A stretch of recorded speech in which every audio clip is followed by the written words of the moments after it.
I'm Paula Eddy Wilcox, and welcome to this episode of Game of Leadership, the podcast for curious leaders. In today's episode, we're going to be looking at the leadership journey of our guest and what unique traits bring them to be the leader they are today. Who knows what we're going to discover together, so I hope you enjoy the episode. Welcome to today's episode of Game of Leadership, the podcast for curious leaders. I am so excited because I have the fantastic Lesley Thomas, the Money Confidence Academy, with us today. And I've been trying to get Lesley on the podcast for quite some time. And today it's actually happening. Welcome, Lesley. Thank you very much, Paula. Really excited to have this conversation with you as well. Oh, super. It's great to see you. So what I like to do is just give a quick introduction to everyone so they kind of get to know you a little bit, which obviously by listening to our chat coming shortly, they'll learn even more about you. So Lesley is the founder of the Money Confidence Academy and host of Let's Talk Money and More podcasts. So she's well versed in the world of podcasts, which is fantastic. And just, am I right in saying, Lesley, you're coming up to your 100th episode in your podcast? Well, I'm coming up to 12 months. So it's about my 60th episode, only 12 months. Yeah. Oh, fantastic. Gosh, 12 months. Hasn't that flown by quickly? Absolutely. Yeah. And Lesley works with service-based business owners and entrepreneurs to help them improve their relationship and confidence about money. The more we own our money story, the more we inspire and empower those around us. I mean, it speaks for itself. And I have to say, until I met you, Lesley, I hadn't really thought about my own money story. So it does make you really think about these things, I have to say. So I know that what you provide is well needed for people because we don't talk about money enough. So officially welcome. Thank you. Excellent. So, what we're going to talk about today is your leadership story. How did you get to be the fantastic Lesley Thomas that you are today and starting the Money Confidence Academy? Oh, a very potted history. I think like a lot of entrepreneurs, I started my journey in the land of corporate. I spent 20 years in corporate telecommunications, and I never actually had any plans whatsoever to be an entrepreneur, to be a business owner. And it happened that I became one out of the fact that trying to be a mum and be a good employee was just not something that was going to really happen for me.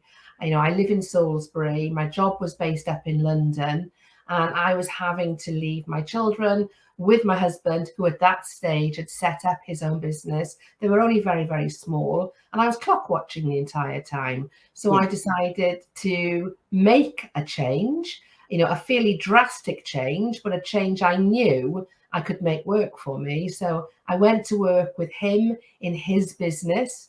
It was great because it gave me the ability to combine having a career with motherhood, but it was never a passion. His passion very much is skiing.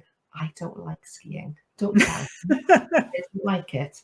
So coaching and mentoring is something I've always done informally. And I just decided as lockdown hit in 2019? 2020. Yeah, March 2020. There we go. We experienced lockdown for the first time, didn't we? Yeah, and I decided to retrain, as a business coach, and that's where my coaching business, developed from. I won't say more than that for now because I know that in the fullness of our conversation, where I am now as far as the Money Confidence Academy is concerned is a story in itself to a certain extent. But for the sake of brevity, corporate into entrepreneurship and now into running my own business. Oh, fantastic. And what are the influences over time, really, that you would say have had the biggest effect on the leader that you show up as today? I think it always comes down to the people that you meet along the way, or for me, it does anyway. You know, the leaders that I was exposed to when I started out my career, you know, as a wet behind the ears kind of 21-year-old, moving up the promotion ranks, you know, within the organizations I was in, and being exposed to great leadership and poor leadership, and remembering those people who had the right impact on me, because I seem to have largely blocked out those that I didn't really feel were great leaders, but very much remember those leaders who had a positive impact on me. And one I remember in particular, you know, whenever he would ring me up, his name was Gordon. I can't remember his surname, unfortunately, but I always remember his first name, Gordon. He was a Scottish man. And whenever he rang me, whenever I rang him, it was always a case of, you know, hi, Gordon, how are you? I'm absolutely fantastic, Lesley. How are you? And when somebody greets you like that, you find it very hard to say anything other than, oh, I'm great as well, thank you very much. So they always kind of made you feel better about yourself, no matter what you might have been experiencing prior to having that conversation. And I always know I felt a bit better every time I spoke to Gordon. And that's something that so resonated with me, that is how I want people to feel having interacted with me, to feel a little bit better about themselves. And I'm very, very big on reframing. And I think it's as a result of experiencing the great leader that I felt Gordon was. Oh, I love that little story, Lesley. And I know you've always got a good story up your sleeve, but you know, it's about how somebody inspires you. And it doesn't have to be grand gestures. It can just be something as simple as the way they first greet you when you pick up the phone in the olden days, you know, or now click on to Zoom, whatever it may be. But that the way you're received kind of dictates the direction of the conversation as well.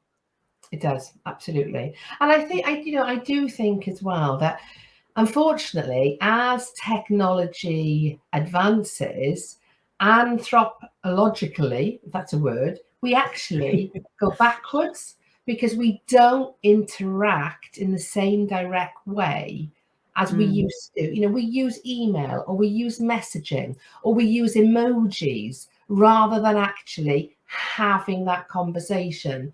But I think all of us do feel much better when we actually have a conversation. It doesn't need to be face to face. That is great, obviously. But I do think the fact that Zoom is used so regularly now, it does actually allow us to have those conversations in a way that you can't have if you're emailing or you're WhatsApping, etc. So I do think the art of a really good conversation is something that needs to be brought back, because I think, you know, in years to come, when, you know, our children, our children's children are all used to doing things via emojis and on WhatsApp and on Instagram, etc., we're already seeing that children during lockdown, etc., are not able to communicate as well. And that is shocking. But it's partly because technology has taken over the place of people actually eyeballing each other, or at least picking up the telephone and having that conversation. Yeah, I really hear what you're saying. It totally resonates with me. I think that the art of conversation is exactly the expression I would have used, in that, you know, we really want to support our children to be able to have great conversations, to be able to hold their own in the room, you know, at a networking event, or when they go to university, or whatever it might be, or even just with their school friends, you know, whatever age that may be, or coming home and you know, interacting at a family gathering and being able to have that conversation, instead of sitting there a bit lost and then resorting to just sitting there looking at their phones, you know, and just messaging their friends again. I'm also a big fan of voice notes for that reason, because again, it's so much easier to communicate. This comes up always, and I hope I'm saying it in the right way, the Morabian wheel of communication, and that the fact that and I forget the percentages, but really small percentages to do with the words that you're saying. The rest of it is all to do with body language and tone of voice, etc., which has a massive impact. So, me typing "Hi Lesley, how are you?" is very different to me, doing a little voice note and saying "Hi Lesley, how are you? Hope you're well." Blah blah blah, whatever we're wanting to exchange on, and it's so much more personal. So helping my daughter to think about those things now at 15 going on 36 is really important part of her development. She's just got a new job that's waitressing, so she's got to be able to interact with the customers. Yeah, absolutely, and I do think it's those what some might say are soft skills. They are not soft skills. It's actually what sets people apart, is that ability to communicate. And I think that is why Gordon had the impact he did on me, because he knew the power of communication, and he knew how communication could actually change your mindset and change it very, very quickly as well. It was as much as, you see, if you're in the army and and somebody walks in, a captain or somebody senior to you, you sit up, shoulders back, etc. And I think having a conversation with somebody who wants to ensure that tone of that conversation, the way you remember that conversation, the way you interact in that conversation, and the action you take afterwards is going to be in a way that moves you forward rather than drags you back. Yeah, I love that idea, and there is so much in communication, much more than people realize, and being that part of being that inspirational leader, a big part of it is about how you communicate with others. And again, that lovely quote from Maya Angelou, I think it is, I'll get it wrong probably, but I can check it later, around people won't always remember what you said, they'll always remember how you made them feel. Yeah, 100%. Yeah, 100%. And that is something I very, very much live by, because again, I genuinely feel if we could collectively be 5% kinder to each other, just imagine cumulatively the effect that would have on the world. Earlier on today, lunchtime, there was a news report about how people make decisions about other people based on their accents, and how people in Manchester, Liverpool and Birmingham apparently can feel held back because of how people react to their accents. And a guy, a historian with a very strong Brummie accent, basically said, "It's ridiculous. I should be judged on how I make people feel and by my actions, my behavior, not by how I sound." And I think, it's so true. We are so quick to judge these days. And that judging is a reflection actually more of how we feel about ourselves than how we feel about others. But I do think if we spend more time thinking about how we made people feel and how we want people to make us feel, then I think the effect that would have on society would be positively, massively impacting. You're absolutely right. The more collectively we can do something to make a change, the more it's going to embed and the faster it's going to change. We talk about that sort of inclusivity in leadership piece, and being able to juggle all of those different balls, if you like. So, you've got your family, you've got your business, You've got your husband's business, you know, and goodness knows what else going on as well. It's a lot to manage, you know, and being able to kind of bring in all those different things. Inclusivity can be looked at on so many different levels, you know, diversity and inclusion, that side of it as well. That does come down to holding that judgment. You know, start asking yourself, what's made me react that way? Why has that judgment suddenly popped up inside me? What does that say about me? Yeah. You know, it's not about them and their accent or whatever it might be that we've suddenly reacted to. It always makes me think, gosh, why did that pop up for me? Yeah. You know, because as coaches, of course, we're guided and taught to be non-judgmental, meet the coachee where they're at. This isn't about us. This is about them and their journey, and we're there in service of them. Absolutely. So, you know, the more that leaders can kind of take on that approach, I'm not saying they all have to learn how to be great coaches and all of that. That's not what I mean, but how they can take on that supportive approach, reflect and question themselves so that they then enable themselves to show up as their best. Then, you know, imagine if everybody just took 5 minutes in a week, even. Absolutely. The cumulative effect of that over time would be astronomical. Oh, I agree. You know, and I think, again, you know, in my leadership journey, when I look back to, you know, where it started, actually, in the first organization I was in, mediocrity got promoted out of the place they were in. They were a problem, so they got promoted. That was a sign of massively bad leadership, because the best people were left behind wondering, why the hell was the problem promoted rather than the problem removed?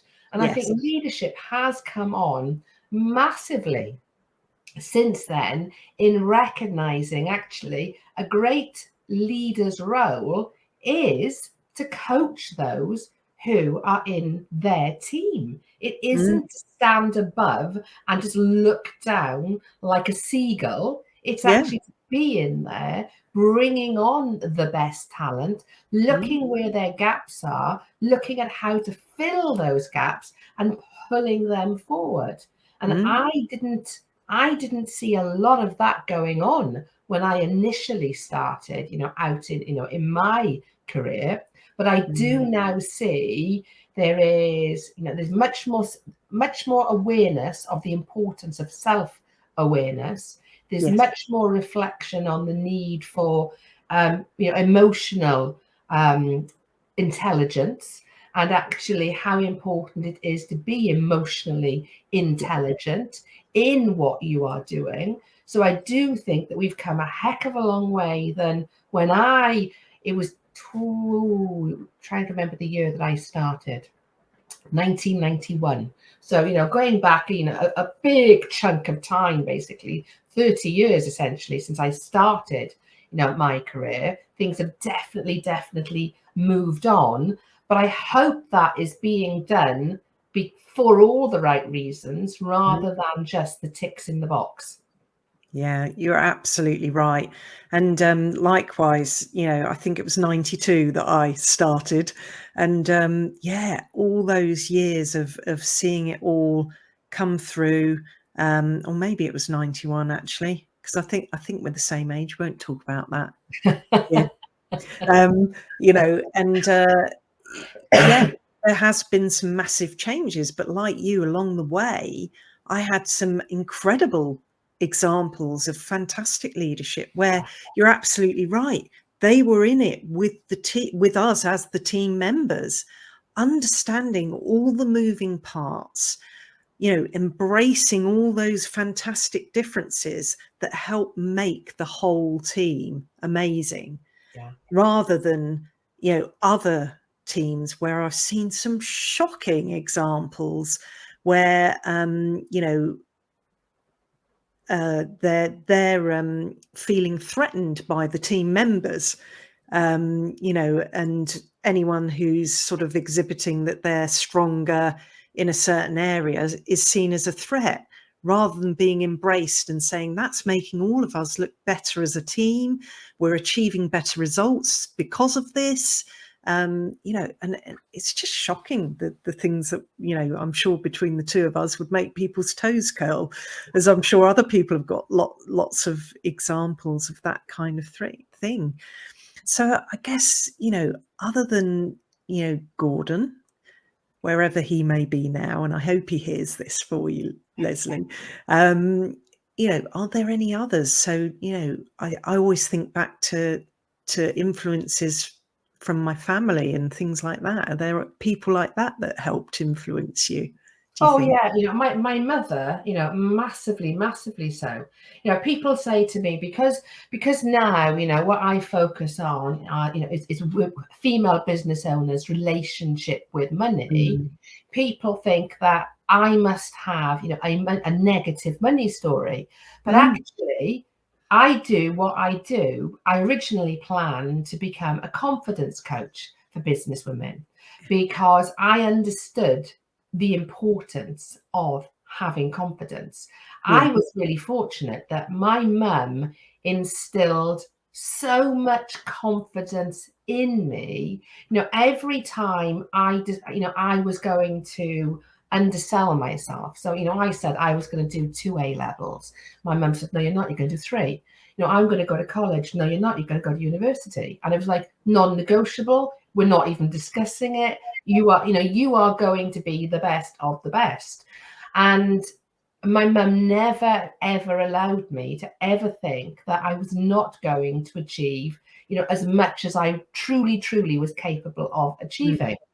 And when I decided to become a confidence coach and actually started to study and to do research around confidence, etc., started to see the real connection between our relationship with money and our confidence in ourselves. If Mm. we have a rock solid relationship with ourselves, true self-confidence, then we have a really good relationship with money. And Yeah. that is because our relationship with money is based on our own self-worth.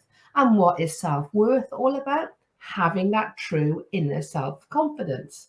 So my mum absolutely, you know, was the person that gave me this inner confidence that I wanted other people to experience. And therefore, I decided, no, I'm not just going to be a confidence coach. I am going to focus on our relationship with money, our sense of self-worth, because Mm.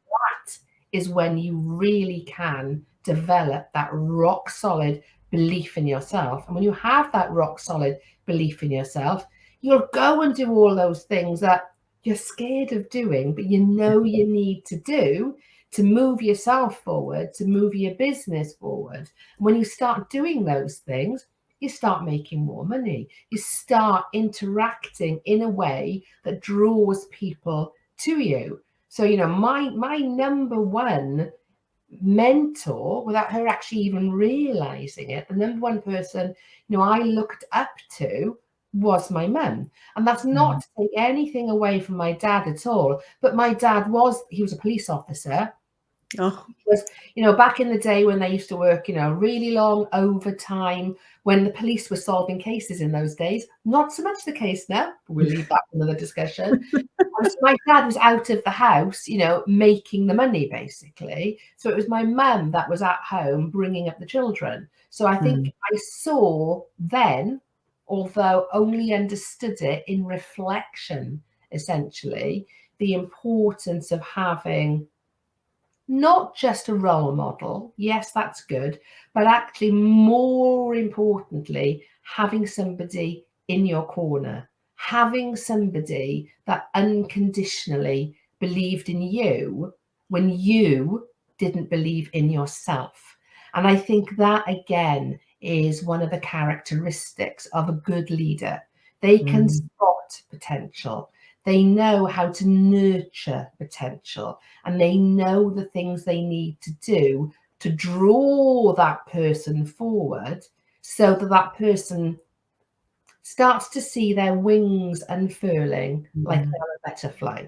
You know, they need the wings to unfurl, to dry off slightly, to start fluttering them, and then to go off and see if they can actually fly. And my mum definitely started me off on that journey. And then people, you know, in between dotted in, either added to that sense, Yeah. or I had developed that emotional intelligence to realize for some people I was a threat because of that sense of confidence. But then having to learn to balance it, because when you are younger, you know, when you're kind of in your mid-20s, coming up to your, you know, being in your 30s, etc., you can have a level of confidence that is more ego-based. That's not always helpful. You know, I've never Yes. failed. I'm not going to fail now. You know, and that is not necessarily a helpful approach to have. So I think I was always quite good at being able to look at the right people and learn from them, and to understand other people's behaviors and to change how I acted in order to attempt to bring out the best in them. Didn't always work. And a lesson I had to learn was not everybody is going to like you, Lesley. And I found that quite a hard lesson to learn. Mm. When I was growing up, you know, I was best friends with the same 7 girls I'm best friends with now, and we always supported each other. So once I kind of moved out of, you know, living in Wales and started to build my career, etc., and starting to realize that cliques were developing that I wasn't part of. I'd been in a clique, excuse me, I'd been in a clique, but wasn't really aware of that. I then had to start to have that internal dialogue, that internal conversation with myself that said, why are those people not liking you? Is it down to you, or is it down to them? Do you need to change your behavior?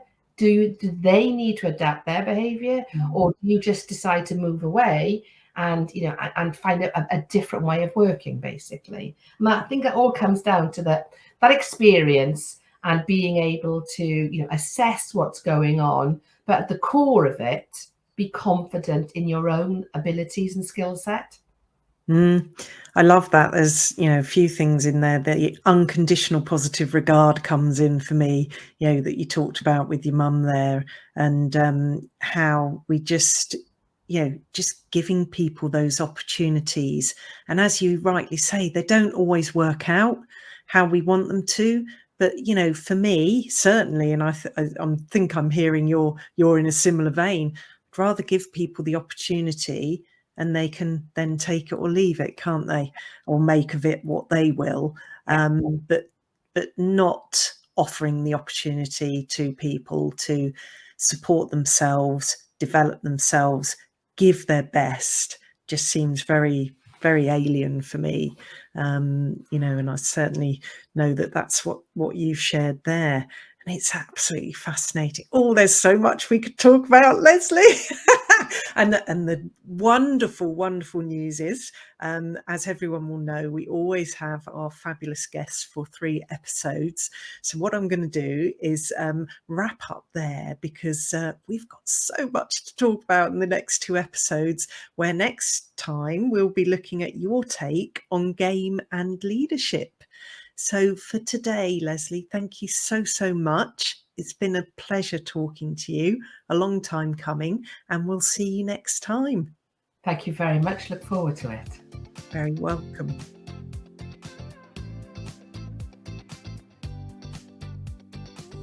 Thank you for listening to today's episode of Game of Leadership, the podcast for curious leaders. Today, we listen to the leadership journey of our guest and how they got to be where they are today. Now, in the chats, we talked about all sorts of different things, and there are lots of bits and pieces in there that are going to mean something different to each and every one of you. You will all have your own unique takeaways, so I encourage you to do a bit of reflection now and see what this might mean for your leadership moving forwards. I'm Paula Eddy Wilcox, and I look forward to seeing you on Game of Leadership, the podcast for curious leaders next week. Bye for now.